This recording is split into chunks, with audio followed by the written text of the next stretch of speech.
Je suis Célia Just Valerius, la fondatrice de Cheb Air, et je t'emmène avec moi en road trip business, mais pas que.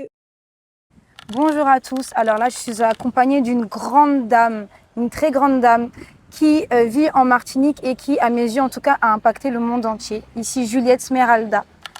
Comment allez-vous? Bonjour, ça va. Merci de me présenter de manière aussi élogieuse.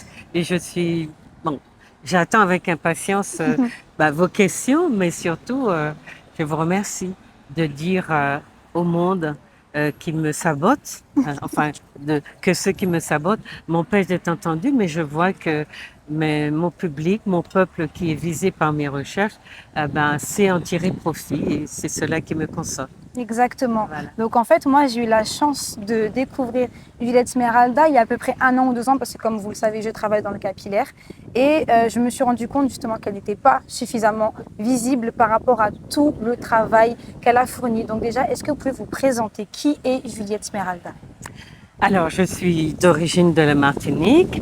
Je suis professionnellement, je n'exerce plus à l'université, mais je suis de formation universitaire, sociologue, psychosociologue. Et dans mes écrits, donc j'ai plus d'une vingtaine d'ouvrages, dans mes écrits, je travaille à nous chercher, à trouver qui nous sommes, à comprendre pourquoi nous souffrons et pourquoi nous adoptons des comportements qui restent pour nous-mêmes parfois un peu problématiques.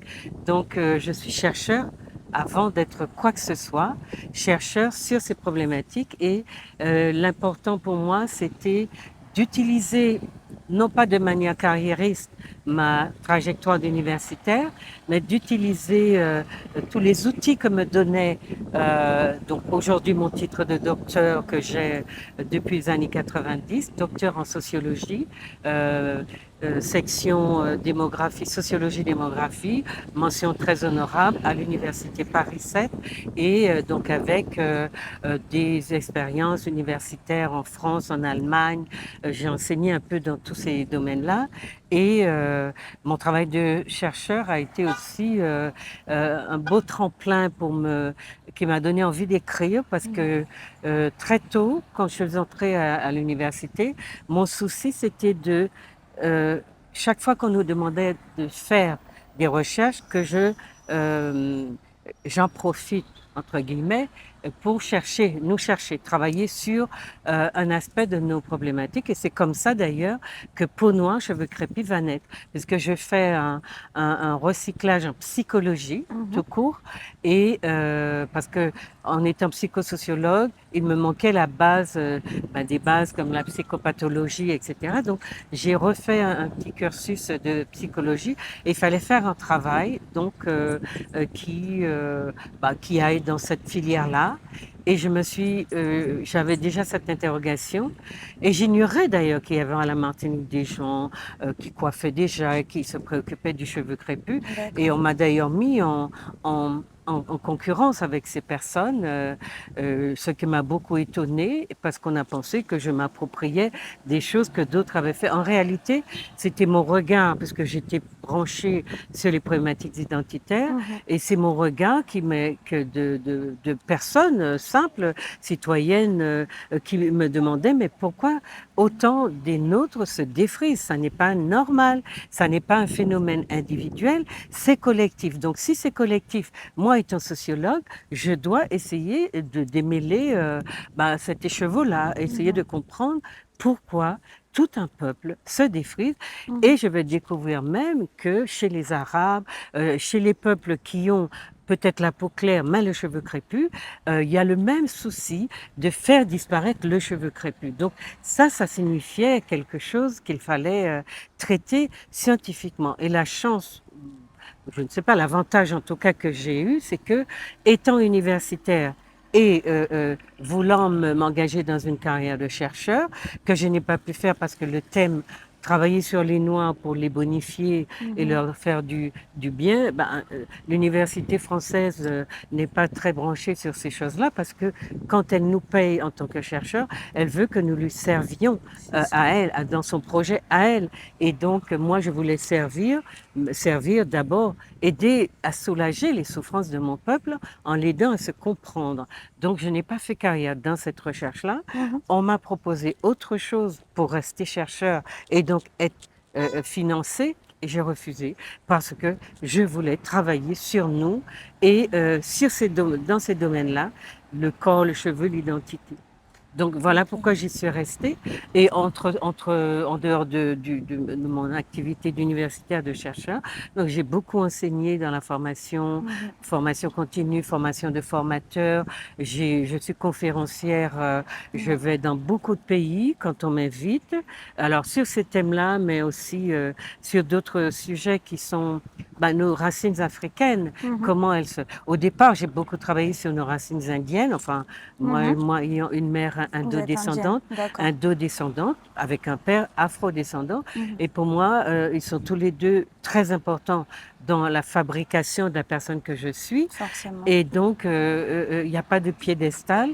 Donc, j'ai assez donné aux Indiens et je veux maintenant donner aux Noirs parce que personne qui est une partie de moi, parce que je me définis comme une femme noire ou si on veut afro-indo-caribéenne, Mhm. mais je suis tout ça et mon peuple noir africain m'importe tout autant, même beaucoup plus parce que je vois que personne ne l'aide à sortir de ses souffrances. Et voilà pourquoi je suis dans ces branches de recherche-là. Et à quel moment vous êtes devenue une personne du coup aussi engagée?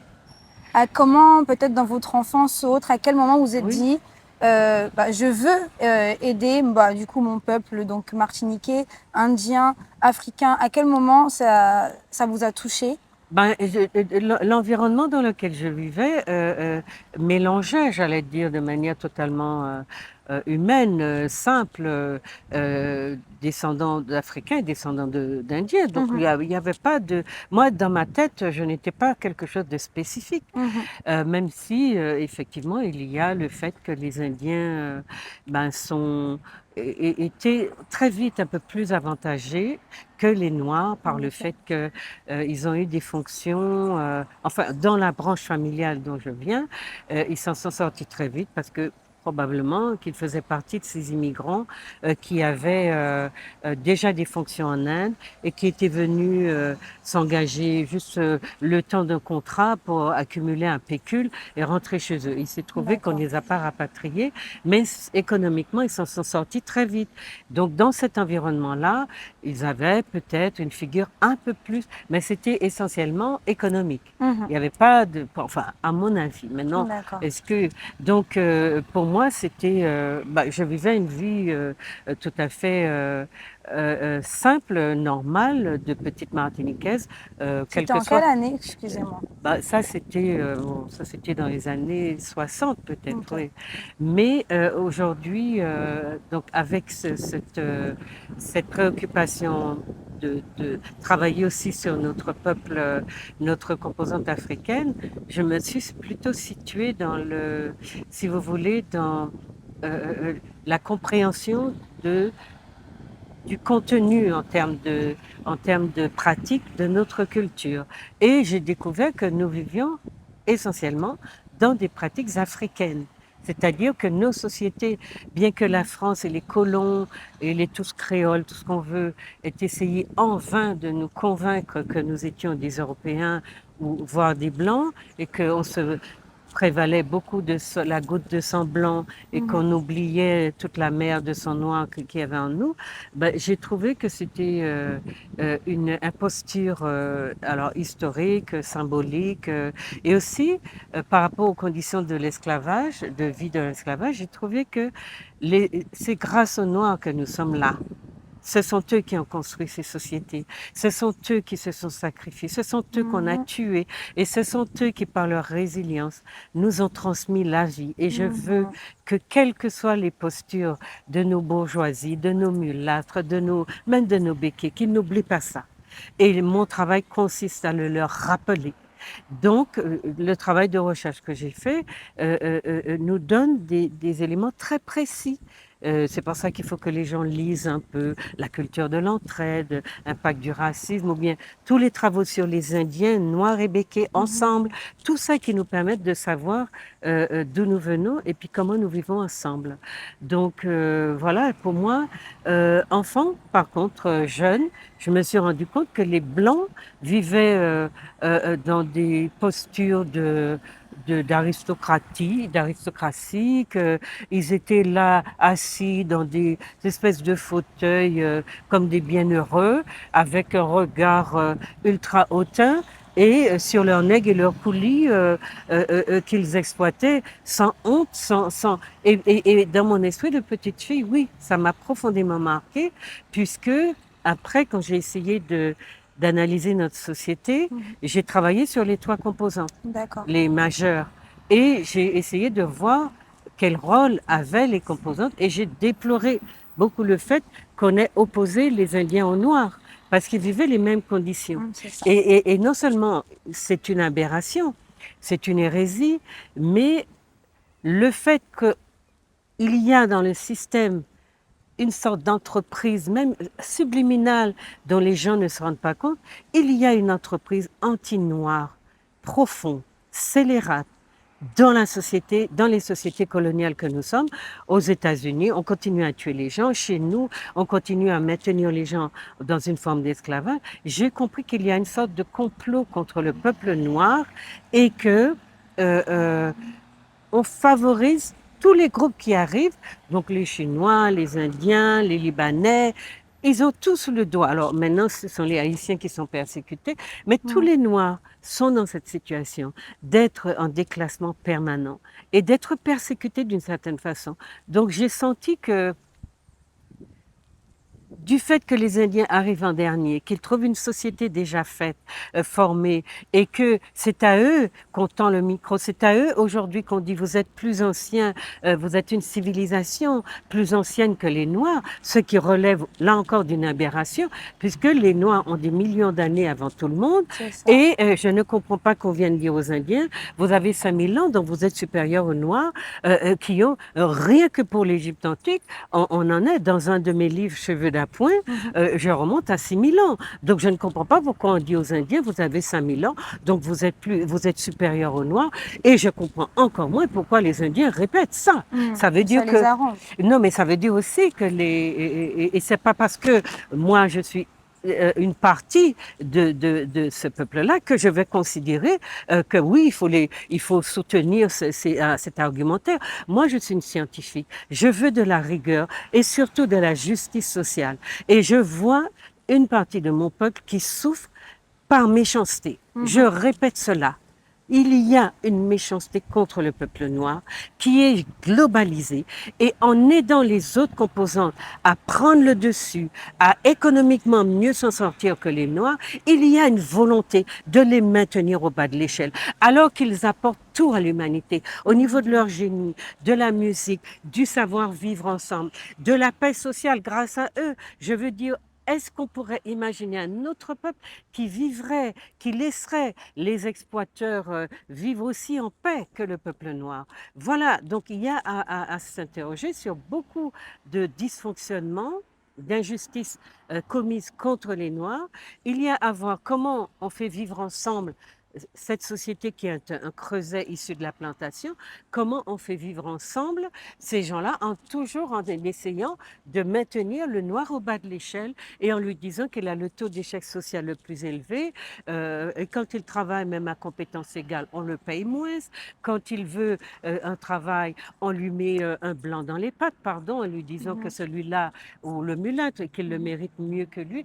Donc on est dans quelque chose de composite, de construit et de systématique. Chaque fois qu'il y a des tournants, des virages dans lesquels les Noirs pourraient s'engager, il y a des entraves. Et c'est ça qui me fait parler de complot. Et depuis, je ne sais pas, passé 20 ans que je fais de la recherche, j'ai écrit un ouvrage qui s'appelle La racisation des relations intergroupes.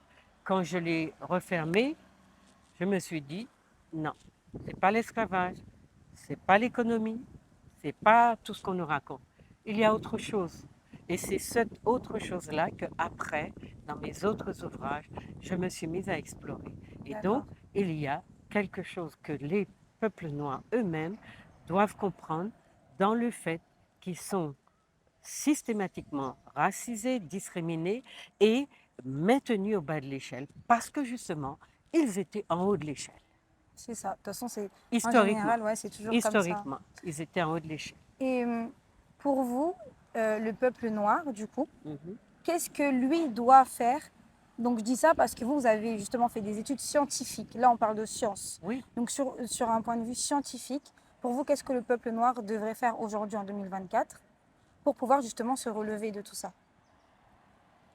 Il faudrait un peu sortir du conditionnement, du formatage et de la conviction qu'effectivement, il y a une beauté de décliner la vie, les choses à l'unité. Mhm. On ne peut pas parler d'une beauté, surtout que les femmes noires sont des femmes qui sont très, très, très attachées à tout ça. Elles ont Mhm. inventé, j'ai montré dans Cheveux d'appoint, qu'elles ont inventé les parures de tête, les rajots, C'est et ça. puis qu'elles ont inventé la mode, le parfum, le maquillage, la beauté telle que les Européens vont la récupérer. Mhm.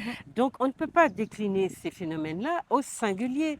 Or, nos gens, nos femmes à qui on a tout enlevé, notamment le pouvoir extraordinaire que leur a donné leur civilisation, parce que je rappelle que la femme noire était la seule qui pouvait régner, qui était pharaon, qui était reine et qui avait, sur le plan politique, un droit de décision, un pouvoir de décision égal à celui de l'homme.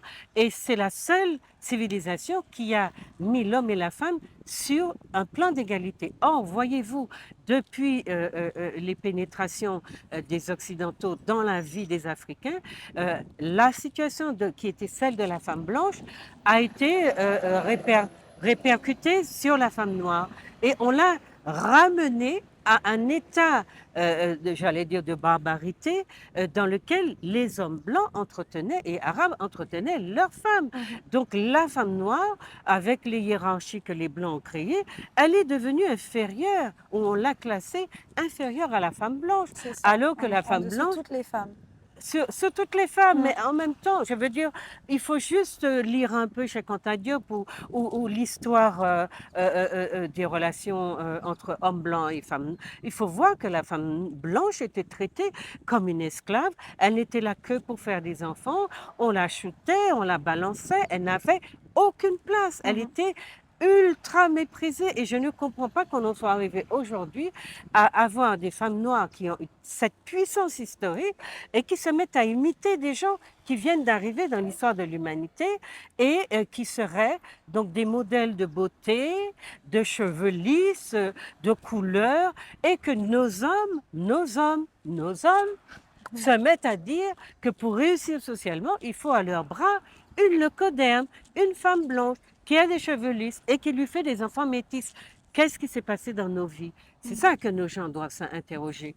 Qu'est-ce qui s'est passé dans nos vies et pourquoi nous sommes racisés à ce point-là, au point d'avoir envie de nous défaire de nos carcasses, mais pas seulement, Mhm. puisque quand vous partez avec d'autres gens, épouser et avoir des enfants, etc., avec d'autres gens, vous perdez la culture. Donc, qu'est-ce qui a fait que nous avons cette puissance et génétique, puisque le génome humain est chez le noir, 80% du Mhm. génome humain se trouve chez le noir, en dehors d'une culture qui a irrigué le monde entier, qu'est-ce qui fait que par la propagande, exactement comme on le voit actuellement, une propagande, une guerre de communication, Mhm. on est, et les Blancs sont puissants, d'ailleurs il y a un de leurs présidents, je crois que c'est Giscard, qui avait dit, on n'a pas, nous en France, on n'a pas de pétrole, mais on a des idées.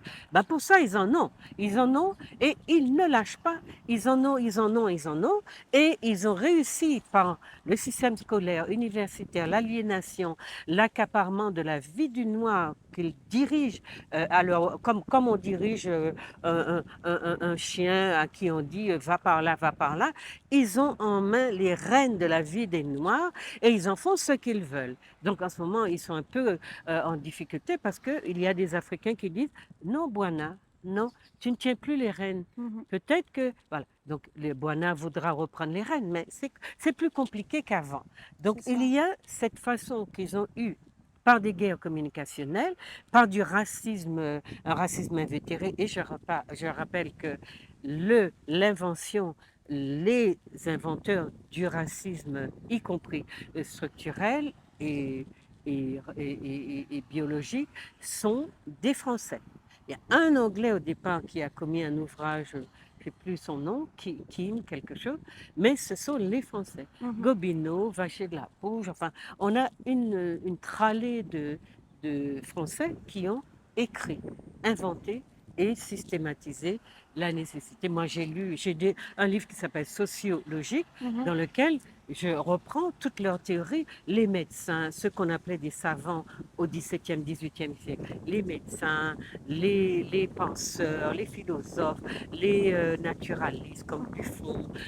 Il faut voir la passion qu'ils ont mis à expliquer que le noir, en tout cas le non blanc, et puis à hiérarchiser. Alors l'Amérindien avait un peu plus de, on va dire, de comment on dit ça quand on est un peu plus moins sévère, Mhm.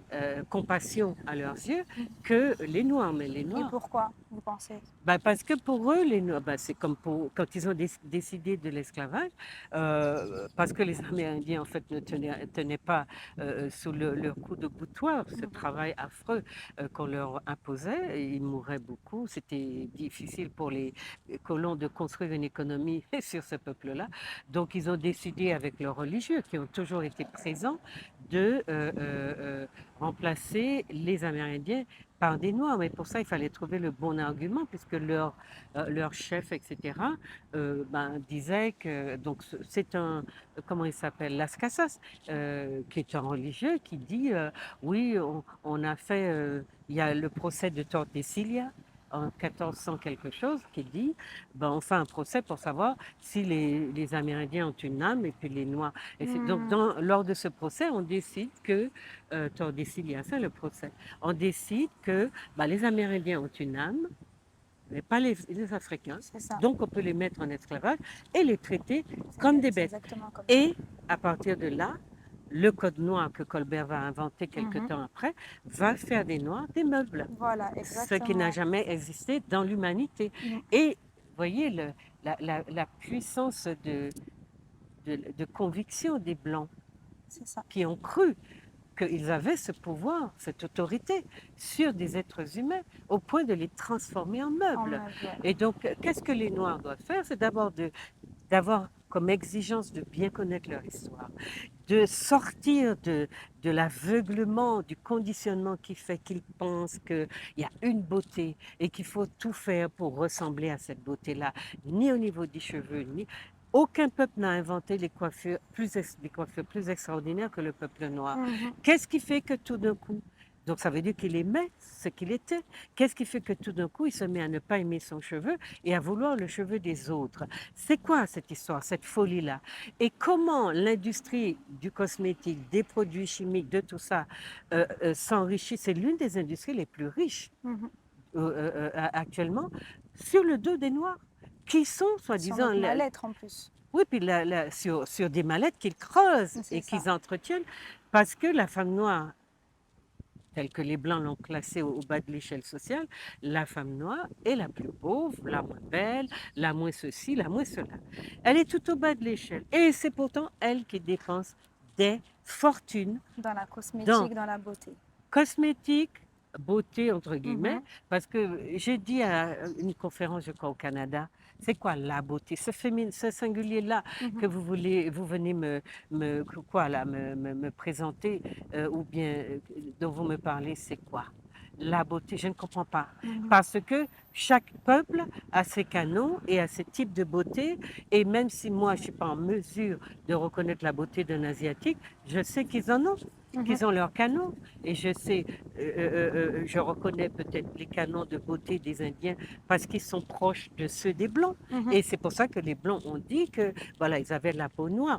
Ils avaient les cheveux lisses. Mais, et puis des traits Mhm. Des qui traits ressemblaient plus au... fins, Donc, exactement. donc voilà, il y a tout ça qu'il faut qu'on prenne en compte, mais il y a un vrai travail de désaliénation à faire qui passe par la connaissance, l'exigence de connaissance de soi, Voilà, la, l'exigence de connaissance. Je redis, l'exigence de connaissance. et la pluralisation Mhm. de, des critères de beauté, en sachant qu'un noir ne peut pas être beau comme un blanc. La femme noire est celle qui a toujours eu des bijoux, des vêtements imposants.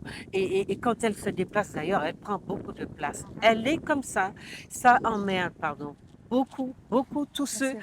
tous ceux qui s'évertuent à vouloir la cantonner au bas de l'échelle, mais la vie est là, son histoire est là, son passé est là, et qu'on le veuille ou non, elle ne passe pas inaperçue. Donc, c'est très important que les femmes noires réinvestissent leur canon de beauté et qu'elles se rendent belles avec les atouts que leur a donné leur civilisation. La Mhm. civilisation noire africaine est une civilisation qui a passionnément travaillé le corps, travaillé l'esthétique. Regardez les crèmes, tout ce que vous voulez. Les coiffures, il faut des heures pour faire les coiffures. C'est ça. Et qui, en plus, avait une telle connaissance de son corps et de son cheveu qu'elle a inventé le peigne afro. Mhm. Elle est la seule civilisation à l'avoir inventé. Et pourquoi le peigne afro? Parce qu'elle savait que son cheveu était bouclé, spiralé, et qu'on ne pouvait pas le coiffer comme en utilisant un peigne de blanc, puisque quand vous coiffez de haut en bas, ben, vous avez un embouteillage au milieu, puisque le cheveu, toutes les boucles, Elles sont resserrées. oui, et vous gênent. Et comme ça tire, ça vous fait mal. Donc la mémoire collective de la femme noire déportée dans les colonies, dans les Amériques, c'est une mémoire de souffrance. Elle considère que son cheveu lui cause de la souffrance.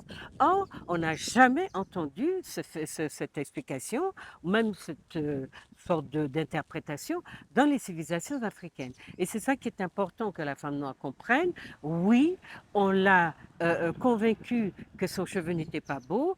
Quand les Blancs ont commencé à avoir des enfants avec des Noirs, ils ont donné la préférence aux mulâtresses. Le cheveu des mulâtresses était un peu plus délié. Donc, quand il a fallu donner des accessoires de coiffure aux femmes et même aux hommes, eh bien, les blanches leur ont donné leurs vieux accessoires Mhm. usagés, des peignes, des bras. Et le peigne, c'était quoi? C'était un peigne qui n'avait pas de manche et qui se tenait, qui passait de haut en bas et donc qui prenait le cheveu lisse Mhm. du sommet du crâne vers le bas et il passait parce que le cheveu ne s'embouteillait pas et n'était pas formé de boucles. Mais le cheveu crépus était formé de boucles. Et avec le peigne afro, on coiffe le cheveu de bas en haut. Mhm. C'est-à-dire qu'on fait C'est entrer, ça, on fait exactement. entrer les pointes bien, bien limées, bien comment, lissées du peigne dans les boucles et on tire le cheveu vers soi. Donc de bas en haut et on monte, on monte, on monte jusqu'au sommet du crâne. Et à ce moment-là, le cheveu est démêlé et il ne fait pas souffrir parce qu'on le coiffe de la bonne façon avec le bon accessoire. Voilà, donc ce sont des choses qu'il faut, des, des, des, des, des outils de connaissance de soi, des principes qui font que si je me traite comme ma civilisation m'a toujours traité ou m'a appris à me traiter, je n'aurai pas à faire état de souffrance, ni de laideur, ni de je ne sais quoi. Je resterai moi-même. Le problème, c'est que la colonisation des Blancs et des Français en particulier ne s'est pas contentée de prendre la ressource économique, la main-d'œuvre, etc., elle s'est emparée de tout le corps et qu'elle a fait du noir, de la femme noire, que les Blancs, les colons français ont utilisé comme objet sexuel d'une manière inédite. J'ai toujours rappelé qu'à la Martinique, en moins d'un siècle, on avait 30% de la population de métis. Si ça ne traduit pas un désordre sexuel chez les Blancs alors qu'ils sont racistes, je Ça, veux c'est un qu'on truc que je m'explique. comprends pas. Je veux qu'on Ouais. m'explique pourquoi. Non, non, mais justement, il faut que les gens comprennent que le sexe, les Blancs n'ont jamais renoncé au sexe avec les négresses, Mhm. mais que, en fait, c'est la même base qu'ils font sur les ressources et sur l'idée qu'ils sont supérieurs civilisationnellement, alors qu'ils viennent d'arriver et qu'ils ont tout copié de chez les Noirs. Cette idée-là les travaille parce que dans la vision qu'ils ont d'eux-mêmes, leur auto-représentation, il s'agit de dire qu'ils sont les plus grands, les plus forts, les plus beaux, toutes choses qui nous interdisent de dire dans l'éducation. Mhm. On dit pas, on vient pas se vanter, on ne dit pas qu'on est plus beau. Ouais. Ben, les Blancs n'ont jamais rien fait d'autre. Nous dire qui sont plus beaux, plus grands, plus forts. Et donc, nous qui étions sous leur domination, on a fini par quoi? Et d'ailleurs, regardez les gens chez nous, hein, un petit cheveu un peu lisse, mon Dieu, c'est un cadeau du ciel. Et le cheveu crépus, mon Dieu, Mhm. c'est la pire des catastrophes. C'est Ou ça. bien la couleur noire qui est si belle, si extraordinairement chaude. Mhm. Et aujourd'hui, on sait le prix de la mélanine. Oui. La mélanine est 1000 fois plus chère que l'or, un gramme, Mhm. est-ce que vous comprenez ça? C'est-à-dire, si un gramme d'or coûte, je sais pas moi, je sais pas combien d'euros, des Mhm. centaines d'euros, un gramme de mélanine coûte des milliers d'euros. D'accord? Donc, les gens doivent comprendre de quoi on les a désinvestis, dépouillés. Pourquoi ce travail, cet acharnement sur leur corps, sur ce qu'ils sont, pour les en détacher. Et aujourd'hui, tout ce que les Noirs ont jeté à la poubelle, qui était d'eux, de leur civilisation, les Blancs passent dans la poubelle, les ramassent. Aujourd'hui, Mhm. ils ramassent la mélanine pour se préparer à aller sur Mars. Il y a des Noirs sur la planète. Il y a des Noirs américains C'est ça, ils qui peuvent sont, partir. qui sont plus brillants. Mais ils ne les laissent pas partir parce que ce sont eux qui doivent dire que ce sont eux qui sont allés sur Mars. Ben, qu'est-ce qu'ils font? Ils prennent la mélanine. Il y a longtemps qu'ils ont travaillé la mélanine synthétique. Mhm. Donc, ils prennent la mélanine et puis ils font des essais. Aujourd'hui, ils savent que, parce que leur question c'était pourquoi, avec toutes les tentatives qu'ils ont faites d'éliminer les Noirs, pourquoi ils sont encore là? Et ils ont découvert que les Noirs avaient une chose exceptionnelle, c'était la mélanine. Mhm. Et donc, ils ont commencé à travailler, à la synthétiser. Et aujourd'hui, ils l'utilisent à l'état pur. Donc, je ne parle pas des trafics, de tout ce qui se passe autour de ça, mais ils utilisent. Alors, pour ne pas envoyer des Noirs à leur place, qui ont la mélanine et qui sont naturellement plus résistants qu'eux, eh bien, ils se l'injectent et ils Mhm. l'achètent très très cher, parce qu'aujourd'hui, c'est devenu l'objet d'un commerce très fictif.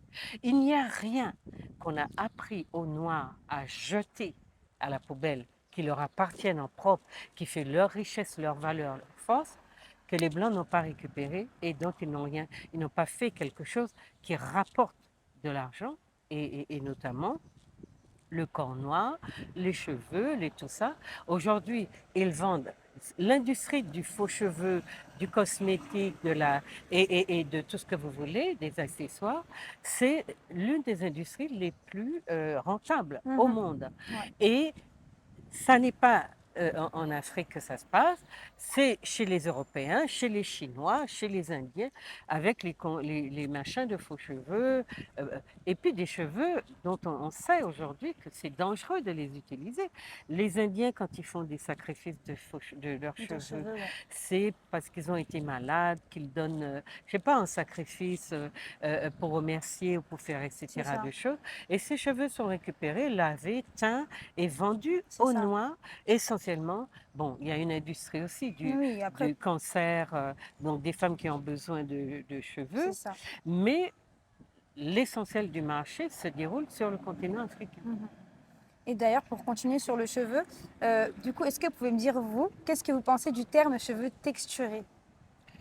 Ben, bon, voilà. Moi, je ne sais pas, nous avons l'art. C'est vrai qu'on nous a aidés à nous définir comme une catégorie qui est en dehors de l'humanité. Elle n'est Mhm. pas tout à fait comme les autres. Elle est spécifique. Elle a une couleur qui n'est pas normale, un cheveu qui n'est pas normal, un nez qui n'est pas normal, une bouche qui n'est pas.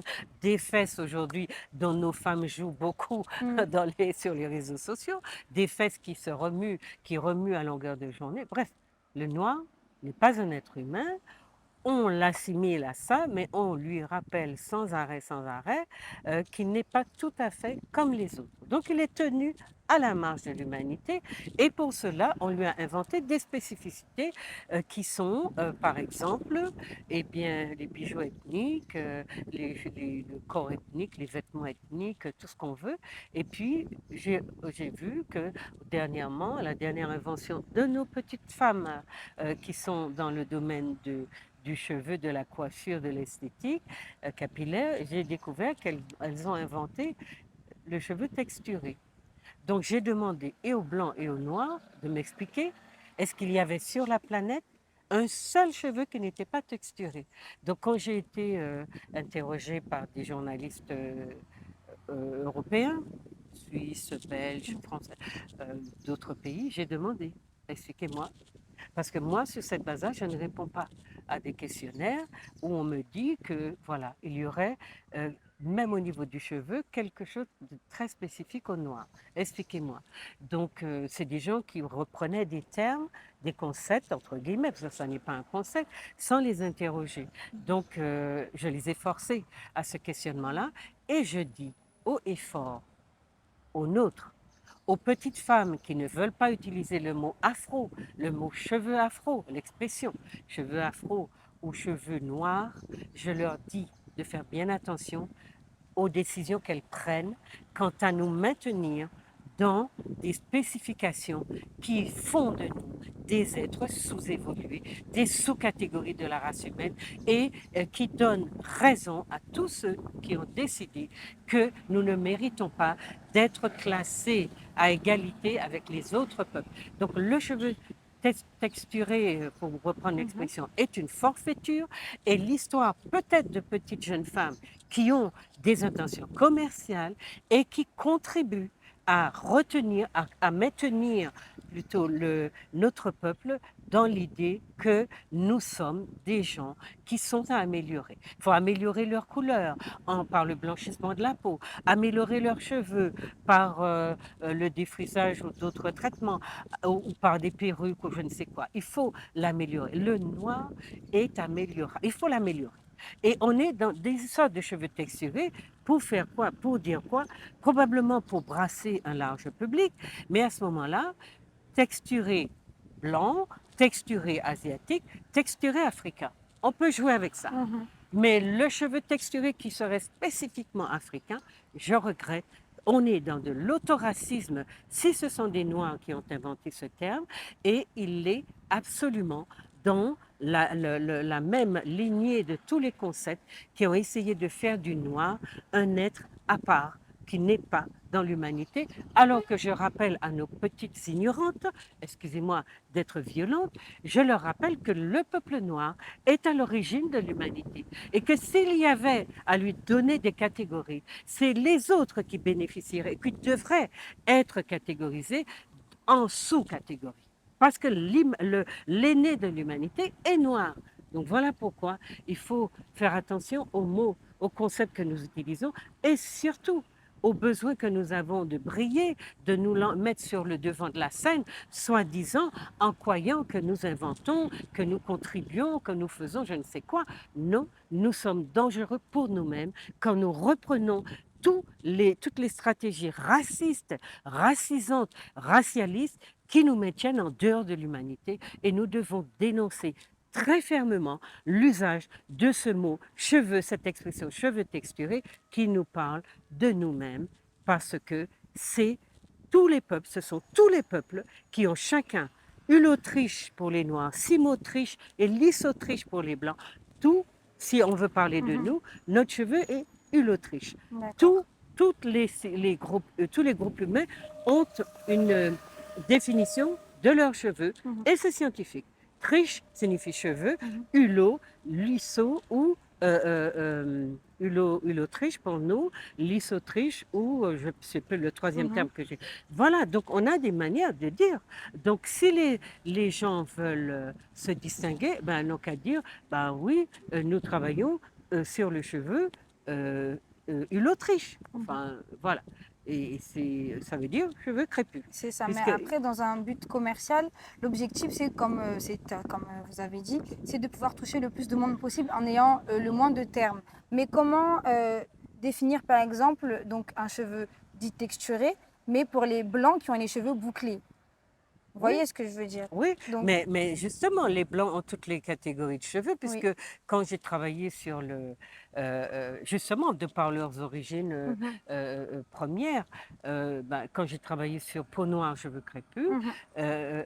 il existe des salons pour cheveux de type méditerranéen et qui font des défrisages qu'ils appellent soft.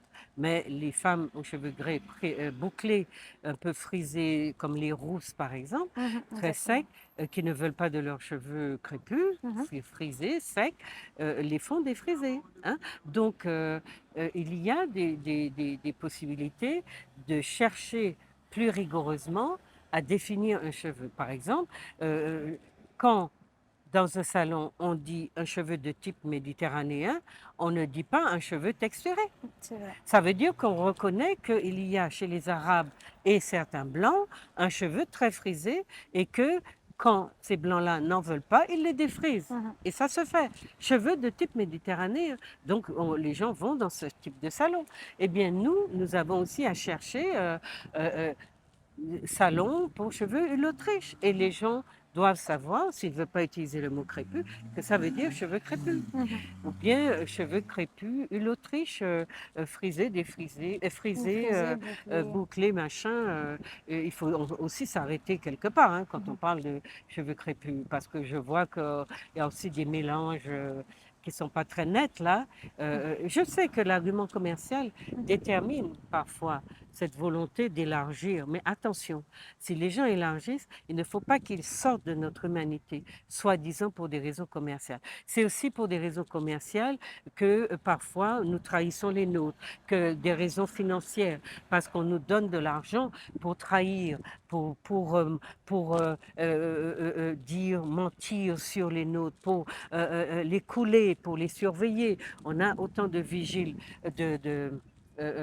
comment on appelle ça, des gens qui, euh, comment on appelle ça, les gens qui surveillent là, les renseignements Oui. généraux parmi nous que de blancs parmi nous. Mhm. Donc ça veut dire que nous avons beaucoup des nôtres qui vivent aussi de la trahison de nous, qui ne sont pas solidaires de leur peuple. Mhm. Et ça, malheureusement, pour de l'argent, les blancs savent y faire, et pour de l'argent, ils ont corrompu beaucoup, beaucoup des nôtres. Hein, Et voilà. ça, du coup, pour le coup, là, c'est de la faute des nôtres. Parce que c'est à nous aussi de savoir dire non pour éviter justement Mais cette corruption. Mais pour dire non, il faut avoir des valeurs, Voilà, il il faut faut avoir s'aimer. confiance en soi, il faut s'aimer, de Exactement. l'estime de soi et dire je suis désolée, non, non, Ouais. c'est tentant, j'aurais besoin de cet argent, mais non. Voilà. Les raisons pour lesquelles vous me proposez cet argent-là me, me, me blessent Ils ne vont même pas avec nos valeurs. moralement, vont à Voilà. l'encontre de mes valeurs. Voilà, il faut savoir dire ça. Donc moi, je vous dis, sur le plan de la carrière, eh bien, j'ai eu à dire ça beaucoup.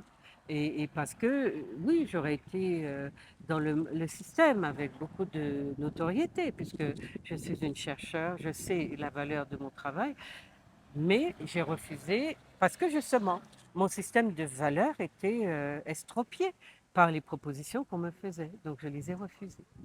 C'est Voilà. bien, en fait, c'est le but, justement, c'est d'avoir cette intégrité.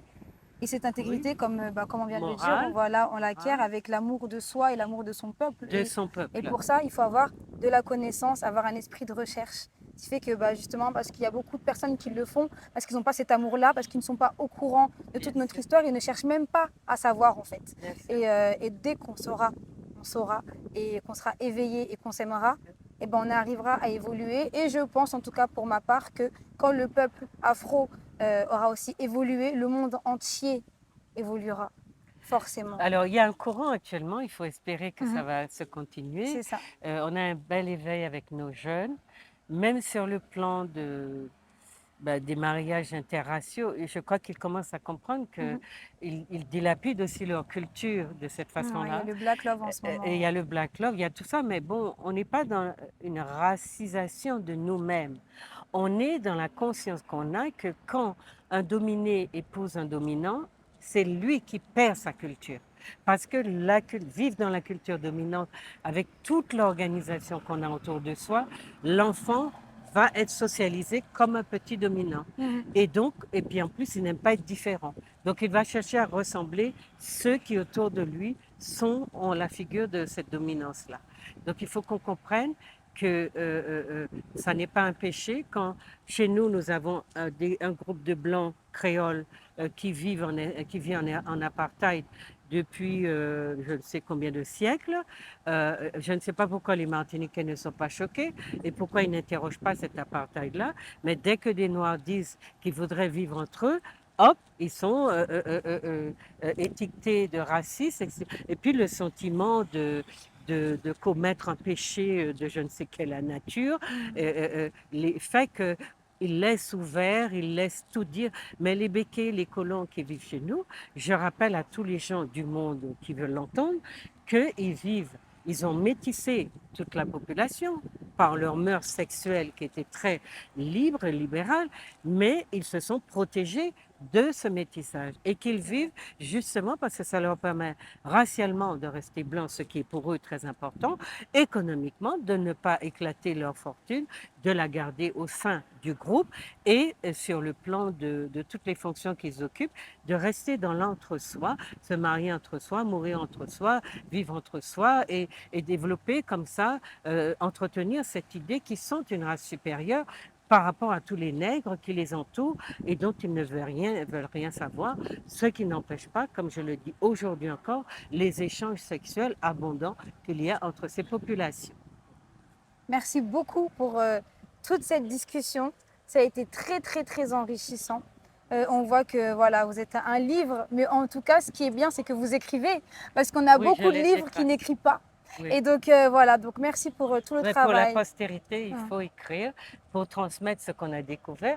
Peau noire, cheveux crépus n'aurait pas eu cette importance si je n'avais pas écrit cet ouvrage.